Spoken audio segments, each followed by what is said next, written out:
I read in February video.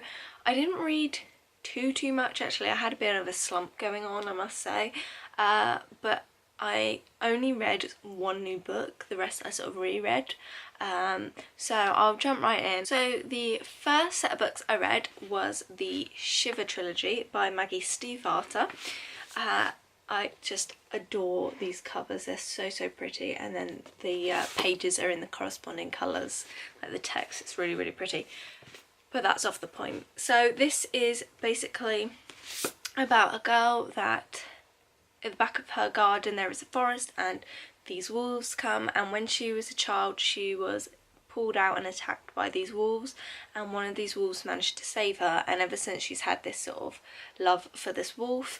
And obviously the wolf is actually a werewolf, they're all werewolves, and they meet one day in human form, and it just sort of goes from there and their relationship. It is sort of a bit like Twilighty-esque, but it's sort of if Bella chose Jacob rather than Edward, and about how she has to deal with him transitioning from wolf to human, and how the pack's trying to survive with the neighbourhood trying to kill off all these wolves. So that's sort of the premise of the first bit really, and it sort of evolves. I think I only gave these 3 or 4 stars out of 5.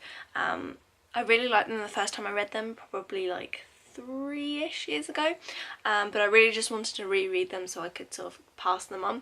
I have purchased Sinner, which is in the English version, which, don't get me started on that cover, which is from the point of Cole and Isabel. And Cole you don't really get introduced to until later on in the series, but it's more about their life, so I just thought I would get that just to read it, finish off the series, see what happened, because I did find Cole and Isabel's relationship quite interesting, the way it grew. So yeah, but after that I think I will be passing those on. But if you are of that sort of younger age where you're really into the werewolf story, it's not so much a love triangle, but just that whole like tween romance werewolf sort of thing, you'll probably like that. So the next set of books are children's books, and they are by the author Harry Horse. I have a really special place in my heart for these books, specifically The Last Polar Bears, which I believe is the first one he made. I got this actually, when I was younger we used to fly with Virgin Atlantic a lot, and they do the like kids gift bags to obviously help kids like survive a really long distance flight, and in it was this book, and I was amazed that they would hand out a book. I think that's a really cool thing to do. I don't know if they still do like give out kids packs. I can't imagine they would give books anymore because it would sort of probably be too expensive for them to do, but it does say on the back, compliments of Virgin Atlantic. You can buy these, it wasn't just specific for Virgin, and basically this book, The Last Polar Bears, is about a grandfather that sets off to the Arctic to try, or the North Pole, to try and find the last polar bears. He takes his little dog Rue with him, and the book sort of follows him on his journey to find these polar bears while sending letters back to his grandchild.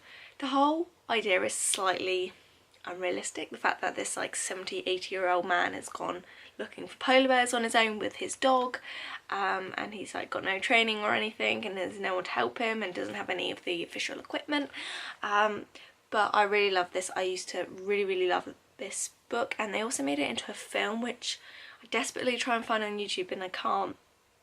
And I really used to love the film as well. It's really sweet. There is a documentary I think on YouTube about him making the book into the film, so if I can find that I will link that below.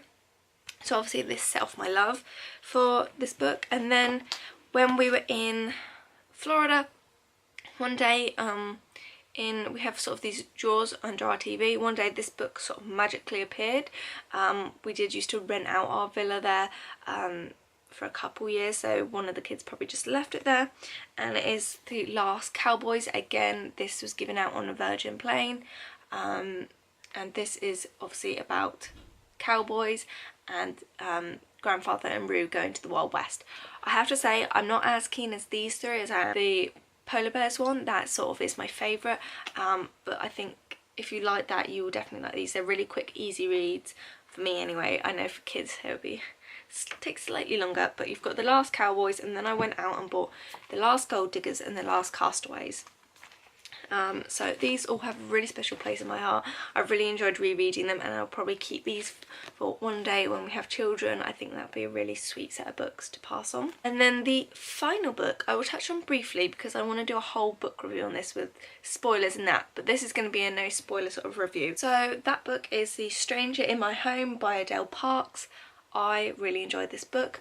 I picked it up pretty much on a whim in the bookshop. It was sort of on one of their, like, you know, they have those tables of like popular books that they're trying to suggest you buy. This was actually a #1 ebook bestseller, so I don't know if she's recently just put it into paperback. And the front of it says, "I thought she was my daughter, I was wrong." And I'll read you the blurb and then I'll tell you more about it. It says, "What would you do if your child wasn't yours? Alison is lucky and she knows it. She has the life she always craved, including a happy home with Jeff and their brilliant, vivacious teenage daughter Catherine, the absolute centre of Alison's world. Then a knock at the door ends life as they know it.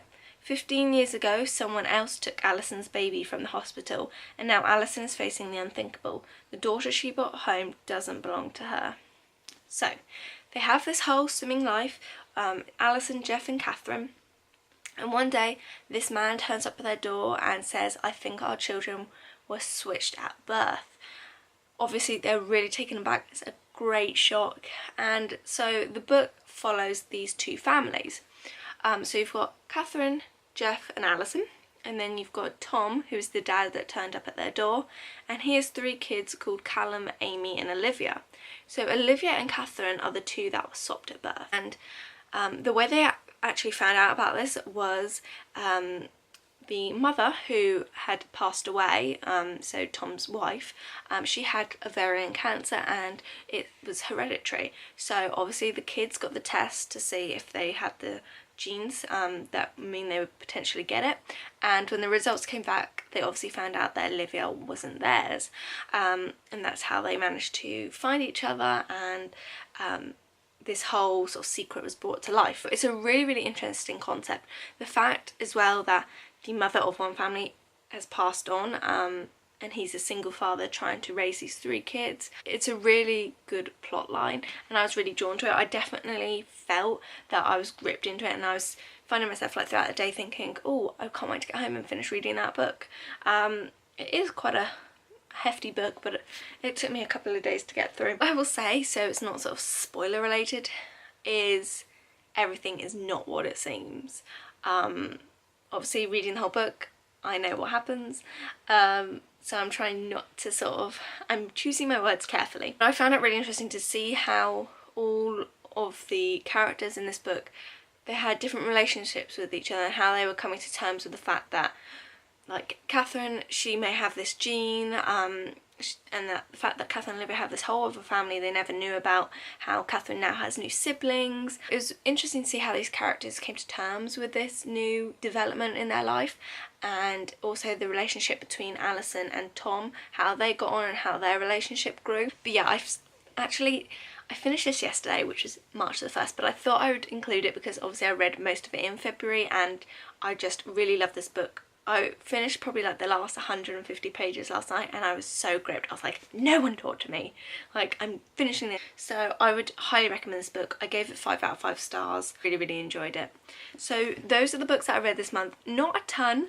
I don't think I'm going to be reading probably as much this March. I do have quite a few books on my to be read shelf, but I feel that they're not all really going to get read. I am still trying to whittle down my collection.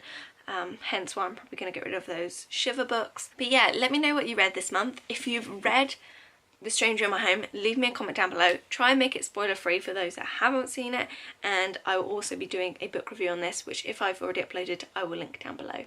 So yeah, I hope you enjoyed this video and seeing the books I read this month, and I'll talk to you soon. Bye guys.